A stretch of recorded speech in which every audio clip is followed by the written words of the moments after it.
वृंदावन डोले, कृष्ण को लल्ला समझे, कृष्ण को लल्ला बोले, कृष्ण को लल्ला समझे, कृष्ण को लल्ला बोले। श्याम के प्यार में पागल हुई वो श्याम दीवानी, अगर भजनों में लागे छोड़ दे दाना पानी, अगर भजनों में लागे छोड़ दे दाना पानी। प्यार करने वो लागी उससे, प्यार करने वो लागी उससे, अपने पुत्र समान भगत के वश में है भगवान, भगत के वश में है भगवान, भगत के वश में है भगवान, भगत के वश में है भगवान।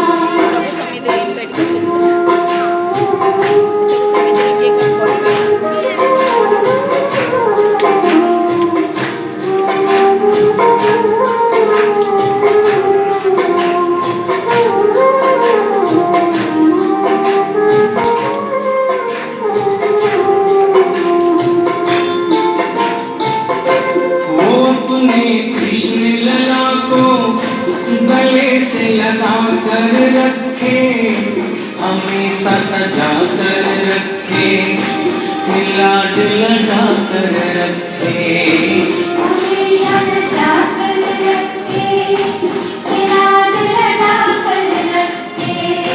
वो दिन में भाग के देखे, रात में जाग के देखे, कभी अपने कमरे से शाम को झांक के देखे,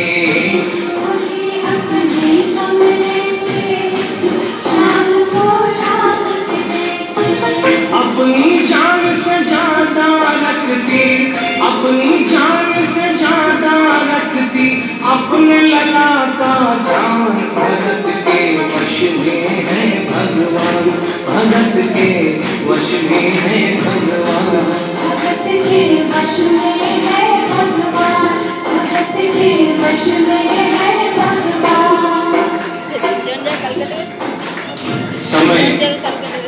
समय अपनी गति से चलता रहता है। थोड़े दिनों के बाद घर में जन्माष्टमी का त्योहार आया। उस दिन संयोगवश उस औरत की तबीयत बहुत ज्यादा खराब थी, वो अपने बिस्तर से उठ भी नहीं पा रही थी। उसने अपनी बहू को आवाज देकर कहा कि बेटा जन्माष्टमी है, आज जन्माष्टमी है, आज मेरे कन्हैया को नहला धुलाकर, उसे चंदन का लेप लगाकर, उसे सुंदर वस्त्र पहनाकर पालने में बैठा दो। बहू जो कि एक जरूरी काम कर रही थी कंप्यूटर पे, उसने कहा कि माँ अभी थोड़ा वक्त लगेगा, अब मैं बहुत जरूरी काम कर रही हूँ, जब 2-3 घंटे के बाद काम खत्म हो जाएगा तब तेरा जो काम है वो होगा। उस औरत ने कहा कि भाई मेरे घर में हमेशा से सबसे पहला काम मेरे कन्हैया का, मेरे लल्ला का होता हुआ आया है, और आज भी सबसे पहला काम मेरे कन्हैया का होगा। ये काम करने के बाद तुम और कोई भी काम मैं मना नहीं करूँगी। नहीं, कोई काम नहीं। बहू को थोड़ा गुस्सा आ गया, उसने गुस्से में आकर झुंझलाकर झटके से कन्हैया की मूर्ति को उठाया, मूर्ति हाथ से गिर गई, और जो भी मूर्ति हाथ से गिरी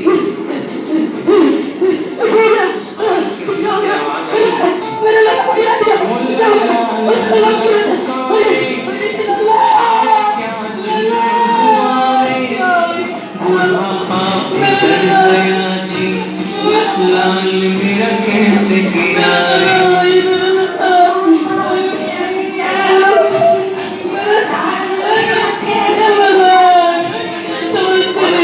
को बुला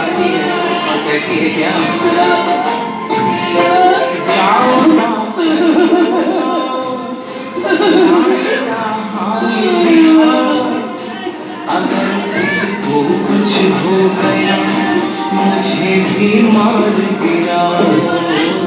अगर इसको कुछ हो गया मुझे भी मार गिराओ। रोते रोते पागल हो गई, रोते रोते पागल हो गई, घर वाले परेशान, भगत के वश में है भगवान, भगत के वश में है भगवान। भगत के वश में है भगवान, भगत के वश में है भगवान।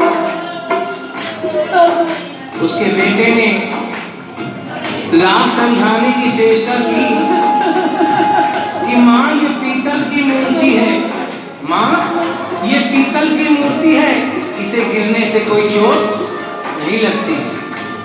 लेकिन वो एक ही रटक लगा के रखी थी कि किसी डॉक्टर को बुलाओ और मेरे कन्हैया को दिखाओ।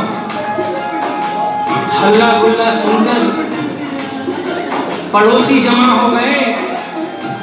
पड़ोसियों ने पूछा, भाई क्या बात है? लड़के ने कहा कि मेरी माँ पागल हो गई है, मेरी माँ पागल हो गई है। अरे पीतल की मूर्ति जमीन पे गिरी है तो कहती है कि डॉक्टर को बुलाओ। सामने से जाओ। उन्हीं पड़ोसियों में एक बुजुर्ग आदमी थे, उन्होंने उसके बेटे को एक तरफ बुलाया और कहा कि बेटा क्यों झमेला करता है? अरे मोहल्ले में इतने सारे डॉक्टर हैं, किसी को बुला के ले आ, वो आके देख लेगा और कहने का ट्राला ठीक है, तेरी माँ शांत हो जाएगी। लड़के के भी समझ में बात आ गई। मोहल्ले में गया, बहुत से डॉक्टरों की मिन्नत की, लेकिन कोई भी डॉक्टर ये केस लेने को तैयार नहीं हुआ। बड़ी मुश्किल से एक डॉक्टर को राजी किया और कहा कि डॉक्टर साहब मैं आपको दुगनी तिगुनी फीस दूंगा, सिर्फ एक बार मेरे घर चल चलो और मेरी माँ से सिर्फ इतना कह देना कि तेरा लल्ला ठीक है। डॉक्टर भी लालच में आ गया, अपना ब्रीफ केस उठाया और उसके साथ उसके घर चला गया। और क्या हुआ? नबज को टटोल के बोले ये तेरा लाल सही है, कसम खा कर कहता हूँ कोई तकलीफ नहीं है। वो माथा देख के बोले ये तेरा लाल सही है, माई चिंता मत करियो कोई तकलीफ नहीं है, माई चिंता मत करियो कोई तकलीफ नहीं है। लेकिन उस बुढ़िया माई को तसल्ली नहीं हुई। उन्होंने कहा, अरे डॉक्टर ये तू कैसा चेकअप कर रहा है? अरे अपना ब्रीफ केस खोल और उसमें से वो मशीन निकाल, वैसे कान में लगा के सीने पे लगा के देखता है ना, दुनिया की जांच करता। डॉक्टर बेचारा क्या करता है, अपना ब्रीफ केस खोला, अपना आला निकाला, एक सिरा अपने कान पे लगाया और दूसरा सिरा कन्हैया के सीने पे रख दिया। और क्या हुआ? जो ही सीने से लगाया पसीना चमकर आया, उसने कई बार लगाया और डॉक्टर चकराया, उसने कई बार लगाया और डॉक्टर चकराया। धड़क रहा सीना लल्ला का, धड़क रहा सीना लल्ला का, मूर्ति में थे प्राण, भगत के वश में है भगवान, भगत के वश में है भगवान, भगत के वश में है भगवान, भगत के वश में है भगवान। और डॉक्टर ने जब ये नजारा देखा उसका माथा घूम गया। इतने दिनों तक जो साइंस की पढ़ाई की थी वो सारी की सारी धरी रह गई। अपना ब्रीफकेस, अपना आला छोड़ के जाने लगा। बुढ़िया माई ने आवाज दिया, अरे डॉक्टर, अरे कहाँ जा रहा है? अरे अपना ब्रीफकेस तो लेता जा। डॉक्टर ने उस औरत को जवाब दिया, सुनिएगा क्या कहा। देख तेरे लाल की माया बड़ा घबरा रहा हूँ, जहाँ से तू लल्ला लाई वहीं पे जा रहा हूँ। जहाँ से तू लल्ला लाई वहीं पे जा रहा हूँ। लाल तेरा जुग जुग जिए बड़ा एहसान किया है, आज से सारा जीवन उसी के नाम किया है।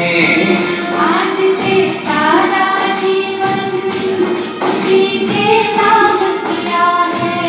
और उस डॉक्टर ने उस बुढ़िया के बेटे को बुलाया और कहा, बनवारी तेरी माँ नहीं पागल, बनवारी तेरी माँ नहीं पागल, सारा जहान भगत के वश में है भगवान, भगत के वश में है भगवान।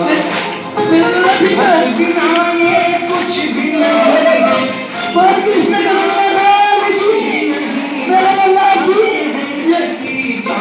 भगत के वश में है भगवान, भगत के वश में है भगवान।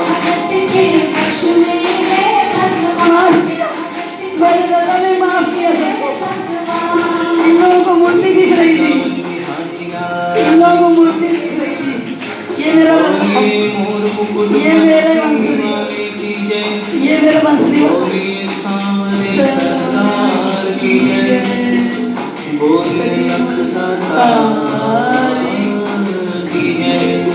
मेरे लाल गोपाल श्री राधे जय जय। ये मेरा लल्ला है। कृष्ण कन्हैया मूर्ति में नहीं, कृष्ण कन्हैया कहाँ मिलेगा? भावना में। इनको कहाँ ढूंढेंगे? मूर्ति तो सारे दुनिया की हर मंदिर में है, और कृष्ण कन्हैया का बर्थडे तो हर साल मनाते हैं ना, जन्मदिन मनाते हैं ना, जन्माष्टमी। कृष्ण कन्हैया का उत्सव भी मनाते हैं, जन्माष्टमी भी मनाते हैं, लेकिन हम लोग खेल खिलौना करते हैं। कभी अगर इस भावना से हम अगर कन्हैया को सचमुच अपना लाल मान लें तो क्या वो हमारे घर नहीं आ जाएगा? क्या हमको निहाल नहीं कर देगा? हम जिन बच्चों के लिए अपनी जी जान कुर्बान करके अपना धन संपत्ति सब कुछ जिस दिन से पैदा हुआ उस दिन से उसके ऊपर न्यौछावर करते हैं, ये मुझे संभालेगा, ये मुझे निहाल करेगा, ये मुझे संभालेगा। समय आने पर क्या होता है? जिनको हमने दुनिया दिखाई वो हमको वृद्धाश्रम दिखाने लगते हैं, वो हमको कहीं और ले जाने के लिए निकलने के लिए कहते हैं, वो हमसे परेशान हो जाते हैं। लेकिन अगर इसको बना लिया अपना लल्ला तो इसमें ही हमारा कल्याण हो सकता है। और इसी तरह से ये भगवान भी, हम जिनको बाबा कहते हैं, ब्रह्मा बाबा के रूप में मानते हैं, ये हमारे कन्हैया का आखिरी जन्म है जिसको हम ब्रह्मा बाबा के रूप में मानते हैं। अब जो आ रहे हैं वो कन्हैया के रूप में ही का जन्म होने वाला है। तो ये मेरा ड्रामा नहीं है, ये मेरी लाइफ का सच्चाई है। मैं अपने कन्हैया को अपना बेटा की तरह मानती हूँ। ये मैंने यहाँ पर जो किया ये मेरी नित्य नाटिका नहीं है, ये मेरे जीवन की सच्ची कहानी है। मैं भी अपने कन्हैया को, अपने बाबा को कन्हैया की तरह अपने साथ सुलाती हूँ, अपने साथ बिठाती हूँ, और अपने बच्चों का जैसे बाकी बच्चों के लिए प्यार से हम बनाते हैं, भोग खिलाते हैं, खाना बनाते हैं ना, बच्चों की पसंद क्या खाएगा, जो वो चाहते हैं। आज मैगी खाएंगे, कल चाउमीन खाएंगे, परसों पिज़्ज़ा खाएंगे, परसों बर्गर खाएंगे।